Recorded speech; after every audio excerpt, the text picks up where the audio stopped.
Kisah air Zam-Zam adalah salah satu mukjizat paling luar biasa dalam sejarah Islam yang melambangkan kesabaran, iman, dan pertolongan Allah Subhanahu wa Ta'ala. Kejadian ini bermula ribuan tahun yang lalu di lembah Mekah yang saat itu masih tandus, gersang, dan tak berpenghuni. Berikut adalah rincian kisahnya. 1. Perintah Allah kepada Nabi Ibrahim alaihissalam. Nabi Ibrahim alaihissalam mendapat perintah dari Allah Subhanahu wa Ta'ala untuk membawa istrinya Siti Hajar dan putranya yang masih bayi Ismail dari Palestina menuju sebuah lembah di Hijaz, Mekah. Setibanya di sana, Nabi Ibrahim meninggalkan mereka di dekat sebuah pohon besar di lokasi yang sekarang menjadi Ka'bah. Beliau hanya meninggalkan sedikit kurma dan sekantong air.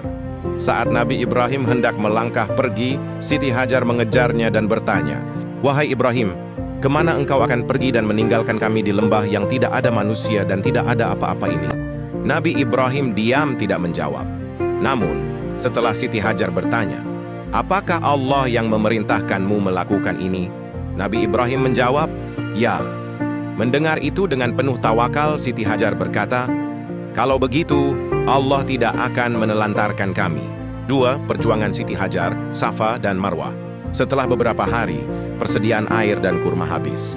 Air susu Siti Hajar pun mengering, sementara bayi Ismail mulai menangis kehausan. Dalam keadaan panik namun tetap berusaha, Siti Hajar mencari sumber air atau tanda-tanda adanya manusia.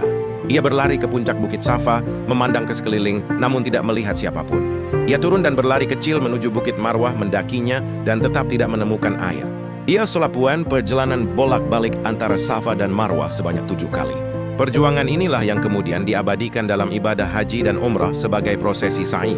3. Munculnya Sang Penolong. Saat Siti Hajar berada di puncak Marwah untuk ke-7 kalinya, ia mendengar sebuah suara. Ia pun diam mendengarkan dan melihat sosok malaikat Jibril di dekat posisi bayi Ismail berada. Malaikat Jibril kemudian menghentakkan tumitnya atau dalam riwayat lain menggunakan sayapnya ke tanah. Atas izin Allah, memancarlah air yang sangat deras dari dalam bumi yang tandus itu. 4. Zam-Zam. Melihat air yang meluap-luap, Siti Hajar merasa khawatir air itu akan habis mengalir kemana-mana.